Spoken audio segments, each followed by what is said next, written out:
Hey yo, Reliving the War Smackdown, taking place on September 9th, 1999 in Albany, New York. I wanted to cover this episode from start to end because, in my opinion, it's one of the best early episodes of SmackDown the WWF ever produced. We've got a hardcore title match, a WWF title match, and a main event Buried Alive tag team title match featuring the Rock and Sock Connection taking on the Unholy Alliance. As always, this episode will slot in with what's going on in my Reliving the War timeline, so make sure you check out episode 200 if you need further storyline and match context. But if you're good to go, let's get started. This is Reliving the War SmackDown, Buried Alive.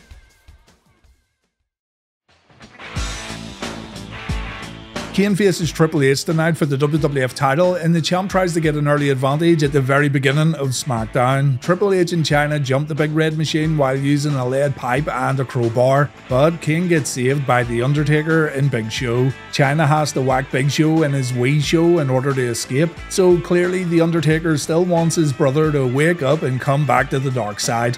The big boss man comes out to the arena to issue an open challenge. Last week on SmackDown, Bubba fed Little Pepper to Al Snow in one of the most hilarious, ridiculous, and downright sick segments in SmackDown history, but Bubba says Al should have known better. The big boss man is a crazy individual. He has no remorse. That stupid little dog was getting way too snappy anyway, and to show how crazy he is, Boss Man's going to issue an open challenge for his hardcore championship. Hold him back, ladies and gents, he's absolutely mental. Any dog lovers backstage who want to step up, they can do so right now. And we don't just get a dog lover, no, we get an actual British bulldog when Davey Boy Smith returns to the WWF. The chinlock professional, a Reliving the War legend, Davey Boy's looking miles better than what he did when we last saw him in WCW, and he goes to work right away with a few punches before sending the hardcore champ to the outside.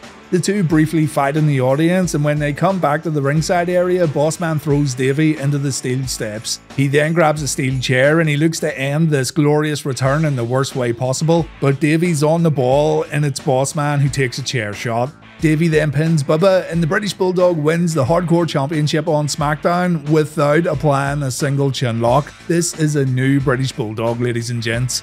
Al Snow, dressed up in his Leaf Cassidy gear, then runs down to the ring to stuff a page in Boss Man's mouth. Snow scribbled something on that page this past Monday on Raw while barking like a dog. It was quite a sight to see. But Al seems to be in great form when Davey shows how much of a jam-up guy he is by giving Mr. Snow the Hardcore Championship.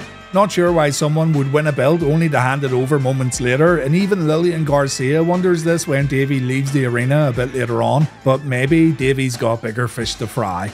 So there you go, Davey Boy Smith is back, and yes, this was one of the main reasons why I wanted to cover this episode of SmackDown. Outside the arena, Kane tries to get some revenge on Triple H by setting his car on fire. Hunter dashes over to grab his WWF title before Kane can set the vehicle alight though, and the champ escapes along with China while Kane tries to pour gasoline all over them. The big man's completely lost his mind.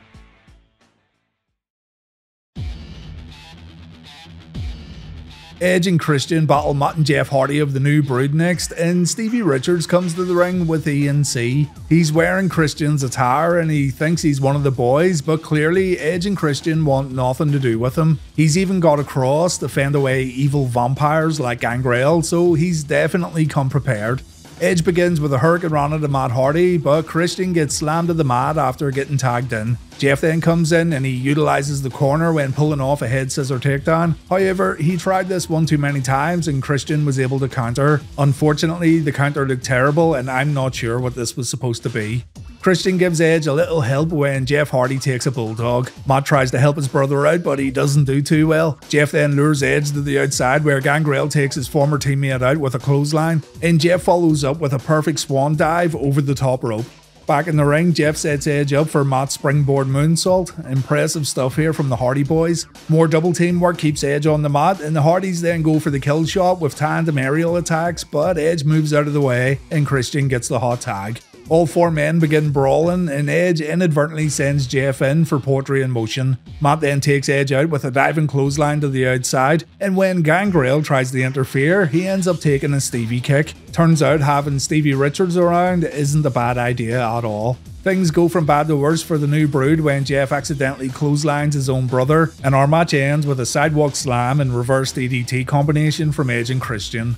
The lights go out after Edge, Christian and Stevie leave the ringside area, and when they come back on, Kane standing there in the middle of the ring. The Big Red Machine delivers chokeslams to every member of the New Brood, and he then grabs a microphone. In a voice you could only get by smoking 20 a day, Kane says he's gonna burn the flesh from Triple H's body. Sounds like a threat to me. Backstage, Triple H says if Kane wants to douse the game in gasoline, then Hunter's gonna douse Kane in his own blood. Triple H is bringing his championship belt and his sledgehammer to this title match tonight, and if he wants, Kane can come down to the ring and get both. X-Pac comes out and he wants to speak with Kane. The Devil's favourite demon walks back down the ramp and Pac tells him he needs to get his head straight. Kane has a big opportunity tonight and X-Pac wants Kane to win the championship for the second time. Pac tells Kane though that he has to do this alone. Kane got involved in X-Pac's business last week when Shawn specifically told him not to, and X-Pac told Kane if he got involved in his match last week on Smackdown, then their tag team would be over for good. So Pac's officially ending the team right now while reminding his former partner that he must win the WWF title without any help. It seems like Kane really doesn't want to hear this news as X-Pac heads back up the ramp. Big Show and Undertaker watch this promo from the back, and I'm sure the dead man's delighted that Kane just lost his little buddy. Speaking of buddies, Howard Finkel and Chris Jericho have arrived at SmackDown. They're going incognito tonight in fear of bumping into Ken Shamrock, so Jericho's El Vaco Loco and Fink's El Cabron. Hardcore and Crash Holly then come to the ring, and Crash has got his skills. You gotta be a super heavyweight to hang with these boys. Hardcore Holly's out here looking for a fight, a super heavyweight fight. He wants some googly-eyed monkey to walk down the ramp and get in the ring. You gotta meet the super heavyweight requirement though of weighing over 300 pounds to accept this challenge. And well, look who's stepping up to the plate. It's China. I'm not sure China qualifies for this match, but Hardcore doesn't seem too focused on the weight issue. No, Hardcore Holly says he doesn't wrestle women, and therefore the match isn't going to happen. Hardcore says if China was a man, she would probably meet the weight requirement with those sacks of silicone hanging off her chest. My god. But it doesn't matter, the ring is no place for a woman, so China needs to beat it. When Holly turns his back, China smacks him with Crash's skills. The ref calls for the bell to start the match. Crash complains on the apron, but he ends up taking a forearm. And when China turns around, she takes a clothesline from Bombastic Bob. As usual, the Holly cousins begin arguing, and this gives China the opportunity to hit Hardcore with a DDT. And at this very moment, Double J Jeff Jarrett runs down to cause a DQ finish, which really didn't please anyone in the audience. This match was just getting started. Badass Billy Gunn runs down and Jarrett gets out of harm's way. We think he's here to help China, but instead he drops her with a famouser because, in Billy's mind, he should be getting that IC title shot at Unforgiven. When Billy leaves, the Hardcore cousins end up fighting with each other because it's fun and these boys love a good scrap. And that's how it all ends. Very messy, but still pretty fun to watch.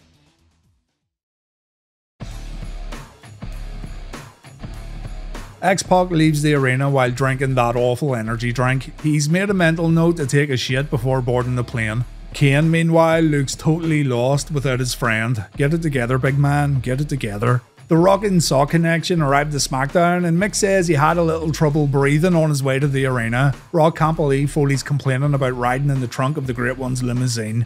Foley's got a new shirt. He wonders if Rock likes it. Rock says he does like it before asking Mick the same question. And of course, it doesn't matter if Mick likes it. Foley says he's gonna steal that catchphrase. Next up, we've got Bradshaw taking on Bubba Ray Dudley, and this one is short and sweet. I think Bubba was getting tested here to see how well he takes an ass kicking, but he gives as good as he gets. He goes down after a big boot as Michael Cole teases an appearance from Stone Cold later on tonight. Bradshaw takes a few punches followed by a back suplex. Both men tumble out of the ring when Bradshaw comes charging in, but on the outside, Mr. Layfield gets tossed into the ring steps. Back inside the ropes, Bubba goes down after a hard jumping shoulder block. Bubba gets sent to the corner, and when he tries to make a comeback, he ends up taking a clothesline from hell. But then, when Bradshaw goes for a powerbomb, Devon Dudley interferes and we've got another DQ finish. Farouk shows up and all four men brawl in the ring. Officials come down to break things up. So this is a rivalry that's far from over. The Dudley Boys versus the Acolytes should be a good match. Backstage, the big boss man's annoyed at what happened at the very top of the show. Boss man plans on skinning the British Bulldog just like he skinned Pepper, and Al's gonna get messed up too. Boss man doesn't say what was scribbled on that note, but it doesn't matter. He's pissed off and he's coming after Bulldog and Snow.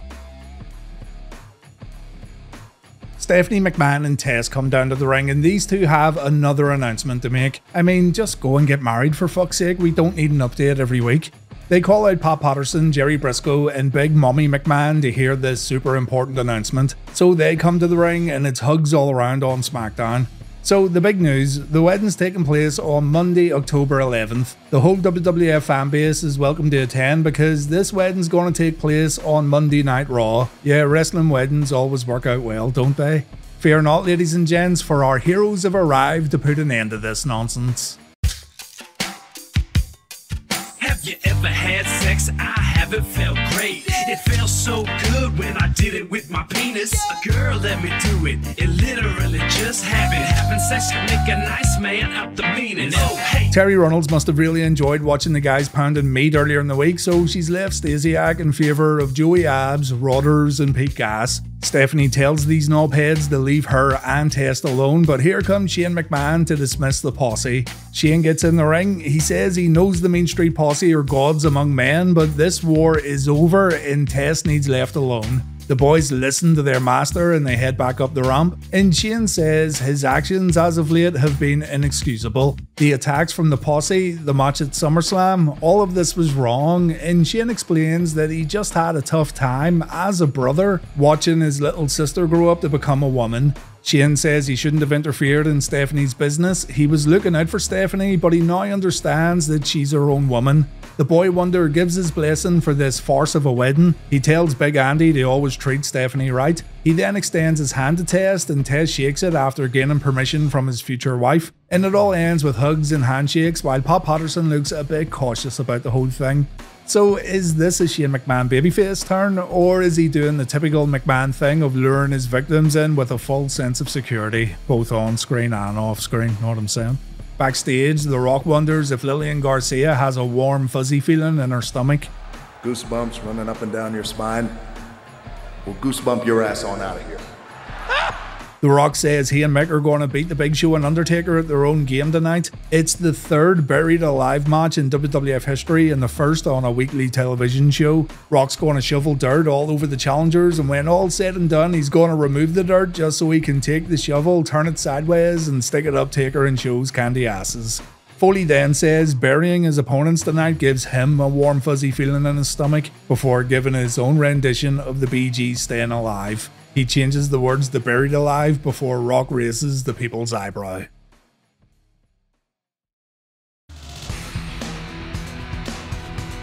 It's time for the WWF title match. Champion Triple H defending the belt against Kane. Kane's had quite the night already, and he wasn't messing around when he said he wanted to burn Triple H's flesh. He's brought a blowtorch with him along with enough gas to burn down the whole ring. Triple H and Chyna try to get an early advantage, but Kane pulls off a double clothesline. Chyna gets out of the ring while Kane brings the champion to the corner, and the big man's looking good as he takes Hunter down with a clothesline. The challenger chokes Triple H out, and when Hunter gets to his feet, Kane chokes Hunter at the ropes. Triple H manages to free himself, but he uncharacteristically goes to the top rope, leading to Kane catching him out for a chokeslam.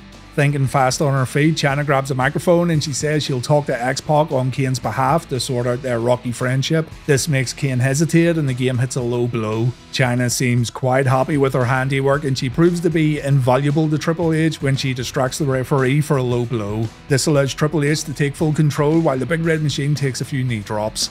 Kane gets pummeled in the corner as the commentators talk about Steve Austin never being the same after what the game did to him at SummerSlam. Kane turns it around momentarily, but a boot to the face slows the big man down. Hunter then performs the Harley Race knee, but Kane kicks out at 2. And we then go outside briefly where Triple H stays in the driver's seat by utilising the ring steps. Back inside the ropes, Kane begins no-selling Triple H's punches and the challenger is able to hit a running DDT. Both men stay down and it's Triple H who gets up first. He's surprised when Kane sits up and I'm not sure why because it happens all the time. And the match resumes with Triple H taking a big boot before Kane goes upstairs for a diving clothesline. The crowd thinks it could be all over, but Triple H kicks out at 2. We then see the facebreaker knee smash, followed by a pedigree attempt. Kane counters with a backdrop before signaling for the chokeslam, and there it is. I'd be saying we have a new WWF champion if Chyna didn't jump on the apron to hit Kane with Triple H's sledgehammer. The game delivers a pedigree to win the match via pinfall, so it's a successful title defense for Triple H tonight, even if he did need a little help.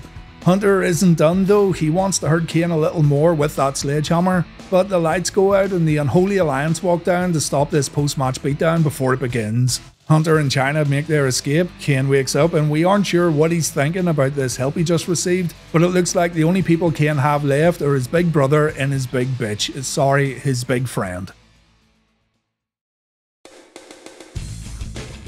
Ken Shamrock is sick and tired of Chris Jericho. He's walking around backstage looking for the Ayatollah, and when he can't find him, he marches down to the ring to call Y2J out. Shamrock reminds everyone that Jericho promised he'd meet him face to face tonight on Smackdown. He also promised this last week, but that didn't happen. The way Shamrock sees it, Jericho has two choices. 1, he can come out and face Kenny Boy like a man, or 2, Shamrock can go backstage, tear the place up, find Jericho once and for all, and beat Chris like the stepchild he is. Not a red-headed stepchild, just a stepchild. Bit harsh putting stepchildren on blast here, but I think we all get the message.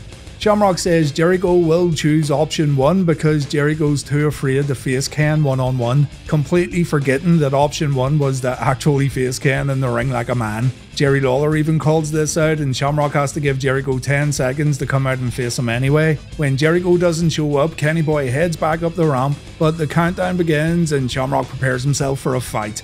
When the lights come back on, we can see Jericho inside a shark cage in the middle of the ring. Ken dashes back, and Chris says this cage is here to protect Shamrock from Chris, not the other way around.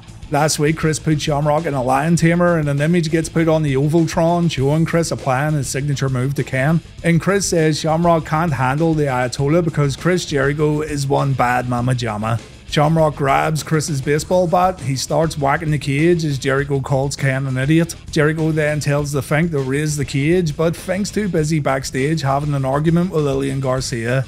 Shamrock then uses all his strength to bend the rubber bars of that highly gimmicked shark cage, and Kenny Boy manages to pull Jericho out for an ass kicking. Ken lays the punches in, and eventually officials run down to break it up. Ken snaps and he starts dishing out belly-to-belly suplexes as Jericho hightails it back up the ramp, but Chris better run fast because Shamrock begins giving chase. During a commercial break, we see Chris heading into his rental car, and just before he leaves the arena, he fires hard Finkel. The Fink did a terrible job tonight, and he's no longer a student of Y2J. Double J's embarrassed that he has to wrestle a woman at Unforgiven. Jarrett was always taught that a woman's place is in the kitchen, barefoot and pregnant. Double J believes in this way of thinking, and as for Chyna, the 9th wonder of the world doesn't belong in the ring with any man, let alone the greatest IC champion of all time.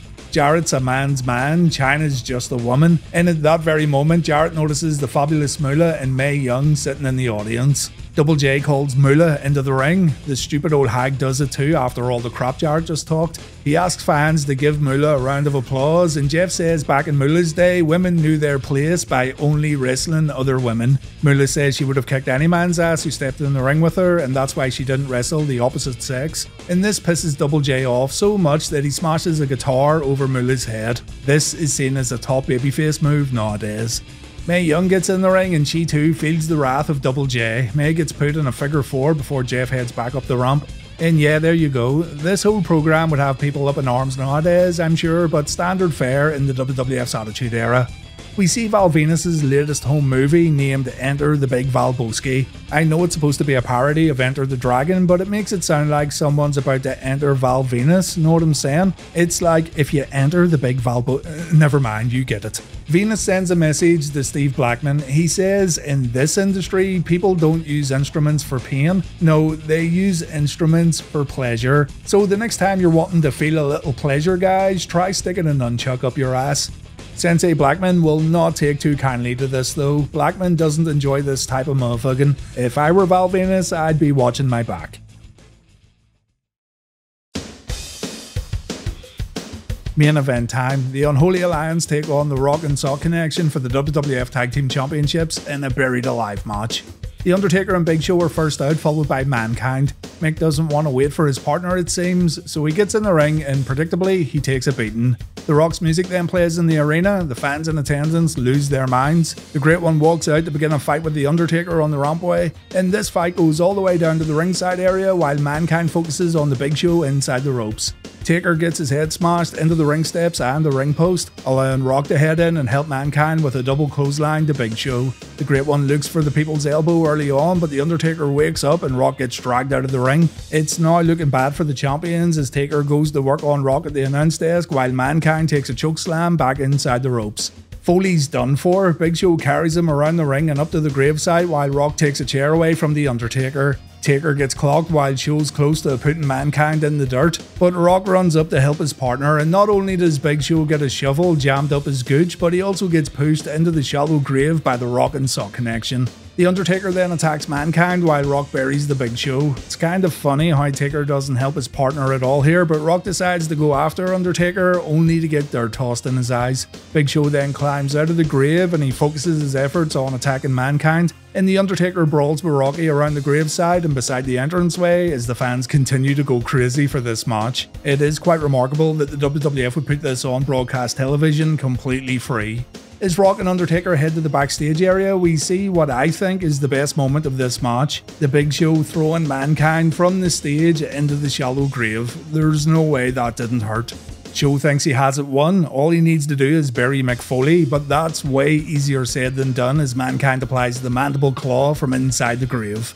Foley manages to climb out while still applying his finishing move. He keeps the hole applied until both he and Show fall into the grave. The Big Show tries to climb out, but Mankind keeps Mr. Socko in the Big Show's mouth. And finally, it looks like Show's been knocked out cold.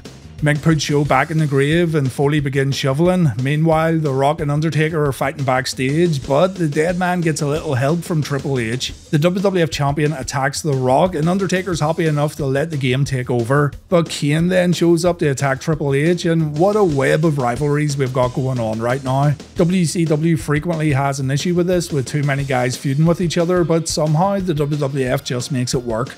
Chyna attacks Kane with a steel chair, allowing Triple H and Rock to escape the backstage area. Back at the gravesite, the Undertaker's joined the Big Show and Mankind's now in a lot of trouble. The Undertaker orders Show to finish the match. Show has to bury Mankind all alone while Taker heads back to eat dinner or something. But The Rock puts a stop to Undertaker's dinner plans by showing up once again to fight the dead man on the entrance stage. But all Taker needs to do here is keep Rock busy. Triple H appears and he attacks Big Show with his sledgehammer. Seems like Hunter just wants to beat up everybody tonight while showing no allegiances.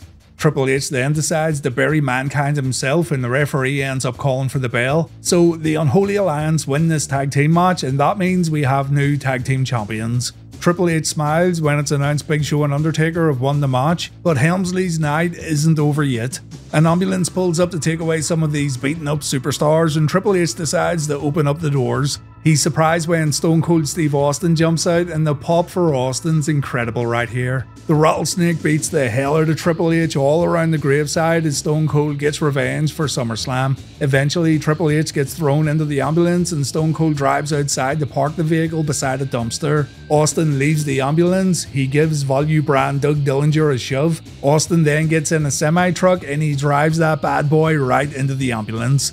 I couldn't help but compare this to the WCW White Hummer, only in typical WWF fashion, they turned it way up with bigger vehicles and more destruction. The show fades out as Stone Cold leaves the truck, and that's a wrap on a very entertaining episode of WWF Smackdown.